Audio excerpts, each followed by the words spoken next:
Je m'appelle Rola et je vais vous raconter mon histoire d'amour avec le sucre. C'est ma plus longue love story. Depuis 30 ans, nous sommes inséparables. Toujours là pour me réconforter, me consoler, bref, me procurer du plaisir.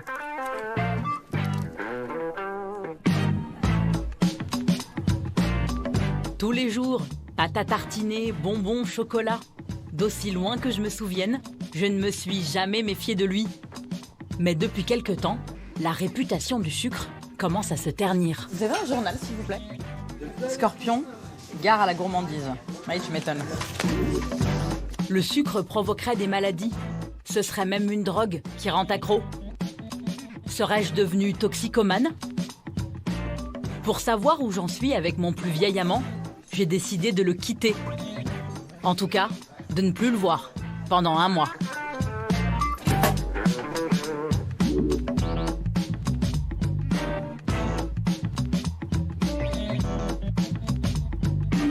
Il paraît que je vais être de très mauvaise humeur. Ouais. Première étape, une prise de sang. Alors, attendez, je préfère pas regarder par contre. Okay, pour marquer le début de l'expérience. J'ai juste un tube à vous prendre. Puis rendez-vous pris chez une nutritionniste pour analyser mes résultats et définir un protocole. Enchantée. Merci, non, ça va. Allez-y, je vous en prie. En sucre, elle est plutôt haute, votre moyenne. Vous êtes à 0,93. Mais c'est absolument pas au-dessus de la norme, donc c'est tout à fait normal. Donc tout va bien. Tout va bien, vous êtes rassurés. Je vais vous poser quelques petites questions. En dessert, vous prenez un fruit, vous prenez un yaourt, vous prenez une pâtisserie? Au moins 1 à 2 fois par semaine, les danettes au chocolat ou... Valérie Espinasse veut tout savoir. Ou, je sais pas, une crème brûlée ou quelque chose comme ça. Est-ce que dans la journée, vous avez des coups de barre, en particulier après déjeuner ou en fin d'après-midi, vers 17h? Oui. Est-ce qu'il arrive qu'en fonction du stress ou de contrariété, vous ayez des envies de sucre, des pulsions ou des grignotages? Le paquet de bonbons, c'est soit les crocodiles, soit les mélanges, là. Bon, on va faire quelques changements alimentaires. Allez-y. Alors, pour que l'expérience soit signifiante, il faut éliminer les sucres industriels, radicalement, et tout ce qui sera sucre naturel, les fruits, le fructose, les amidons dans les céréales, il faudra les manger de manière équilibrée. On va voir ça ensemble. Le sucre, moins on en mange, moins vous aurez envie d'en manger. À l'entendre, ça a l'air simple. Moi, j'en doute. Première épreuve, la cantine de France 2, avec les copains.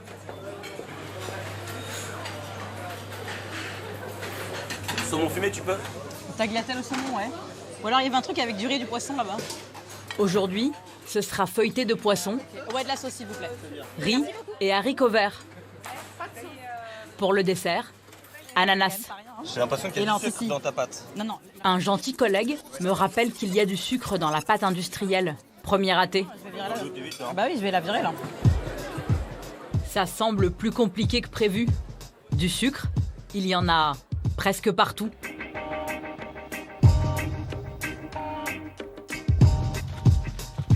Deuxième étape, dans ma cuisine, la chasse au sucre, le grand ménage. Mes placards sont infestés. Ils se cachent dans mes soupes, mes biscuits apéro, même dans mes bières. Bref, plus grand-chose à manger dans mon frigo.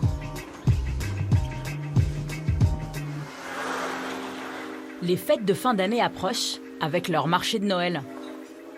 L'odeur du sucre chaud, les effluves de churros sont un cauchemar. Merci, bonne journée. Au revoir, monsieur. Au revoir. Pas de chance, Ingrid Kragle s'est installée juste à côté. Vous savez combien il y a de morceaux de sucre dans du yop? Allez, devinez à peu près. 5, 6, plus 10. Venez, je vais vous montrer. Cette porte-parole d'une association de consommateurs alerte les passants sur le sucre dans les aliments. 13. Alors ce yop-là, on est sur plus de 90 grammes de sucre. Ça veut dire qu'il y a presque 20 morceaux de sucre dans une bouteille comme ça. C'est énorme. Vous mettriez dans une boisson 20 morceaux de sucre mélangés et puis on le boit. C'est fou, quoi. Donc en fait, c'est des bombes de sucre. Ok. Bon, bah merci beaucoup. Bonne journée. Merci beaucoup. Parfois, dans un même aliment, on retrouve le sucre sous différents noms et on ne le sait pas nécessairement. Bonjour, vous voulez une info sur les arnaques sur nos aliments? Des sucres, il en existe une soixantaine. Les industriels adorent le sirop de glucose, très sucrant et bon marché. C'est un liquide épais et visqueux. Le dextrose de maïs, ici en poudre, est aussi très utilisé. Il aide à obtenir une bonne texture. Pour les consommateurs, il est très difficile de savoir ce qu'ils engloutissent. Selon Ingrid, les étiquettes sont trop confuses. Alors on voit le miel, là. Tac, ouais. Sauf qu'en fait, il y a 4 fois plus de glucose, fructose. D'ailleurs, c'est le premier ingrédient sur la liste, que de miel. Donc en fait, la promesse qui est faite ici à l'avant ne tient pas la route parce qu'il y a du sucre sous différentes formes. Et quand on regarde le tableau nutritionnel, on voit que pour 100 grammes, on est à 41 grammes de sucre par cent. Ingrid va me donner un tuyau. Convertir les grammes en morceaux de sucre. Ah, ça fait combien de morceaux? Attendez, je calcule. À vos calculettes, un carré de sucre pèse 5 grammes. Combien y a-t-il de morceaux dans ce pain d'épices? 143,5, je peux le faire. Là, j'ai 35. Ouais, c'est ça. Presque 36 morceaux de sucre. C'est fou, quoi. Attends. Donc là, vous avez l'équivalent de pratiquement 36 petits morceaux de sucre dans tout l'emballage. C'est fou. Ça, c'est interdit pour vous, pour votre test. Non, impossible. Impossible. Du coup, grâce à cette méthode, on sait que dans ce pot de moutarde, il y a l'équivalent de 2 carrés. Et dans cette bisque de homard, presque 3 carrés. Mais pourquoi mettre du sucre dans des produits salés? Nous avons demandé à une trentaine d'industriels de nous ouvrir leurs portes. En vain. Les seuls qui ont accepté, c'est la boulangère. Eux font du pain de mie sans sucre ajouté. Je ne connais pas encore l'impact de l'arrêt du sucre sur ma santé, mais pour l'instant, ça ne fait pas du bien à mon style. Là, ce que vous voyez, c'est l'enveloppe du blé, le général.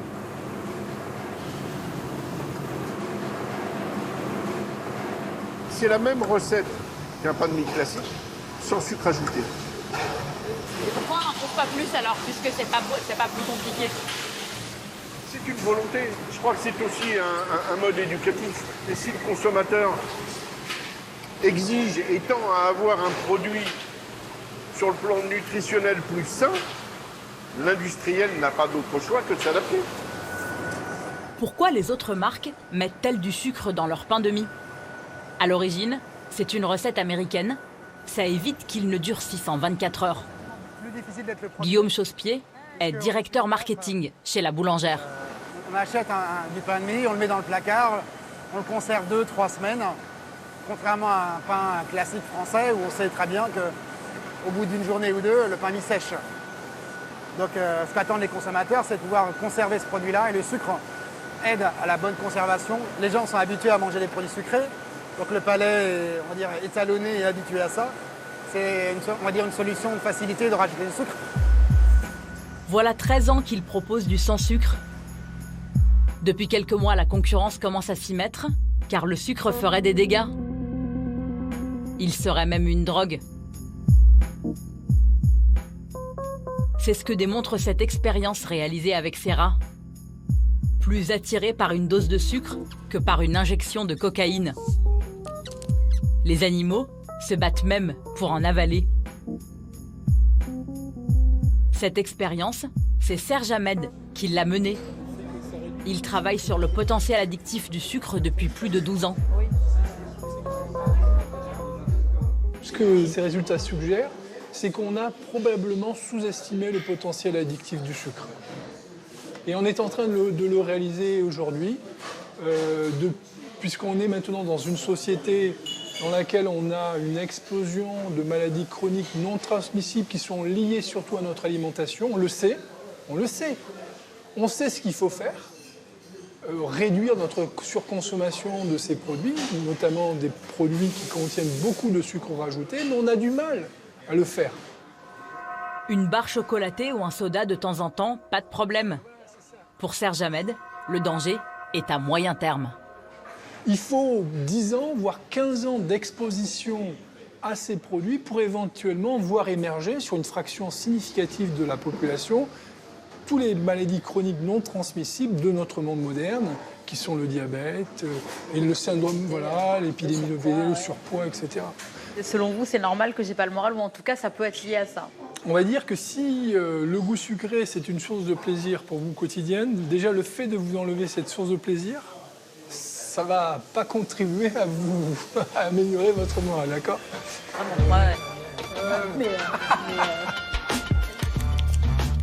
Et en effet, ça devient dur de tenir le coup. Pour éviter toute tentation, j'ai fini par me débarrasser de mes dernières réserves. Mon carton. Pour les offrir à mes chefs qui ne me supportent plus au bout de 10 jours sans sucre. Vous avez le droit. C'est ce qu'il y avait au fond de mon tiroir. Donc, c'est cadeau. Il faut dire qu'au bureau, j'essaye d'imposer ma loi. Mais qu'est-ce qu'il y a, toi? J'avais demandé à mes collègues de ne plus apporter de confiserie. Tu vois? Peine perdue. Voilà, je te remercie. Voilà. Ça veut dire que je suis officiellement toute seule, en fait.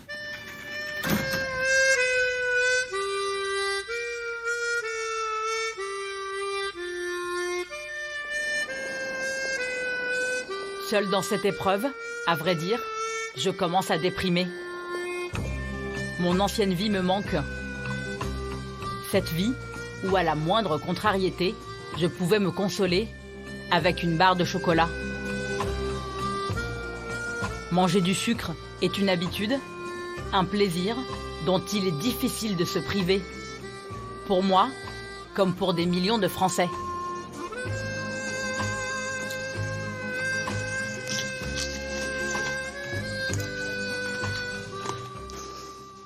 Alors donc, je vous montre comment ça se passe chez moi, le petit déjeuner le matin. Donc tous les matins? Tous les matins. Ça fait des années que maintenant, je suis arrivée à diminuer la quantité. À 63 ans, Brigitte est malade du sucre. Elle pèse 102 kilos, elle est diabétique. Elle doit se limiter au risque d'en mourir. Mais impossible pour elle de renoncer à son rituel quotidien, double tartine de miel et de confiture. C'est vraiment un bonheur pour moi le matin. C'est pas évident du jour au lendemain de changer quelque chose. Et quelque chose que vous êtes habitué depuis des années, c'est très dur. Voilà un an que Brigitte l'Alsacienne a décidé de maigrir et diminuer les glucides. L'endroit qu'elle redoute le plus, c'est le supermarché. Moi, je suis très anxieuse, d'office déjà. Et c'est vrai que la lecture des ingrédients, c'est très, très angoissant pour moi. Dans chaque rayon, Brigitte doit faire des choix cornéliens. Acheter les carottes râpées, plus sucrées, ou le céleri rémoulade, plus calorique. Donc, sur le point calories, il me ferait 522. Et là, 275. Est-ce que je vais opter pour le sucre parce que je suis diabétique ou est-ce que je vais opter pour les calories parce que je suis un peu obèse? Tant pis, je vais opter pour la carotte. Elle finit par trancher au hasard. Brigitte met un temps fou pour faire ses courses, à la recherche d'une sauce tomate. Là, il y a aussi des sauces. Ah, voilà. Ah, voilà. Dites-nous, la glucide dont sucre, ils disent quoi? Alors là, donc pour 100 grammes, ouais, y a c'est 16 glucides, dont 10 sucres. Donc et là, 10 sucres, 14. Dont 14. Donc ça veut dire qu'en fin de compte, dans la nature, il y a encore plus de sucre. Oui. Donc voilà, c'est nouveau un problème. Je stresse de trop parce qu'il faut avoir trop de choses dans la tête. Et à la fin, j'arrive à rien comprendre. Brigitte trouve les étiquettes illisibles, trop compliquées. Mais son problème est peut-être sur le point d'être résolu.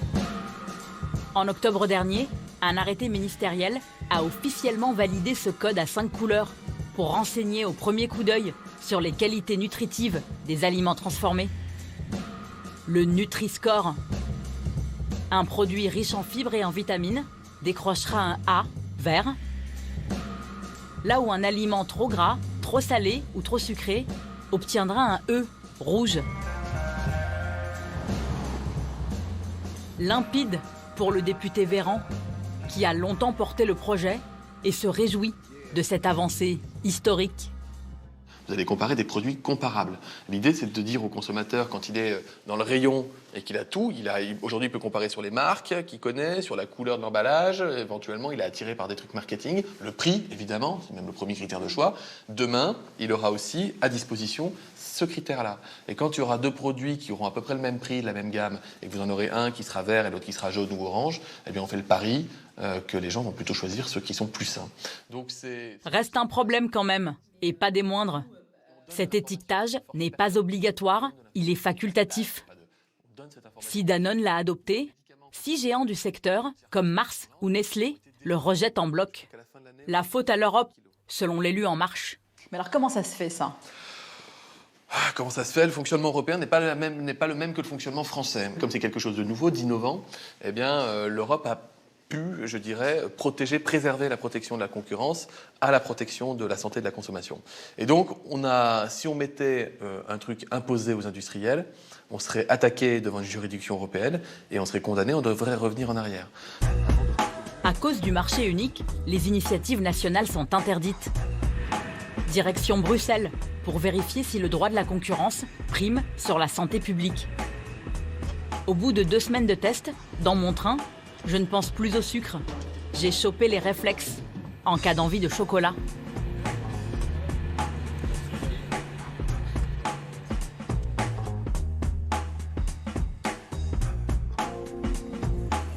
Bruxelles, capitale de l'Europe, mais surtout, royaume de la gaufre.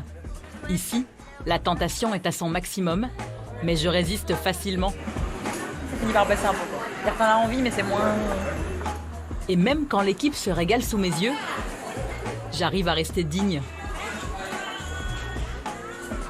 Bruxelles, c'est aussi la ville des lobbies. C'est d'ici que l'industrie du sucre lutte contre les taxes et les nouvelles étiquettes. Plus de 20 millions d'euros dépensés chaque année à coups de contre-études et de campagnes de com. Dans cet immeuble discret, siège la toute-puissante Food and Drink Europe. Qu'est-ce que c'est que ça ? Florence Rançon est directrice de la communication. Le Nutri-Score, elle n'en veut pas. Si on commence à focaliser sur un produit, et puis un autre produit, et puis un autre produit, il y a une espèce de stigmatisation qui est quand même difficile à gérer. Et je pense qu'elle est un peu culpabilisante pour les consommateurs aussi. Mais après, Pour la lobbyiste, l'Europe, c'est le collectif.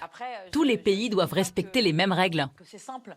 Imaginez que la Bretagne et la Corse décident d'avoir quelque chose de différent parce que chez eux, c'est exactement la même chose. Votre produit qui est fabriqué en région parisienne ne va pas pouvoir aller en Bretagne ou en Corse parce que c'est ça un marché unique, un marché ouvert. C'est la même chose. C'est-à-dire qu'on est, on est tous sur le même pied d'égalité. Au Parlement non plus, on ne voit pas franchement l'intérêt du Nutri-Score.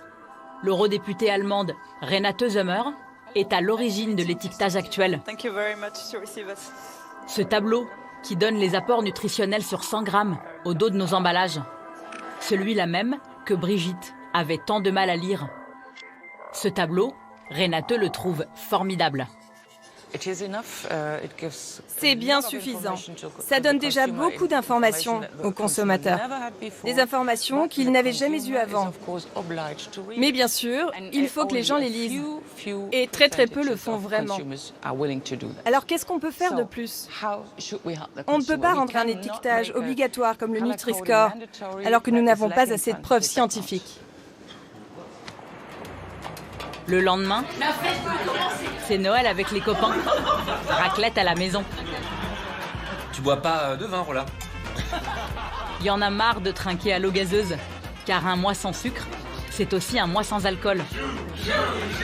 Heureusement, j'adore le fromage. Mais le plus dur, c'est le dessert. C'est là que je me sens exclue.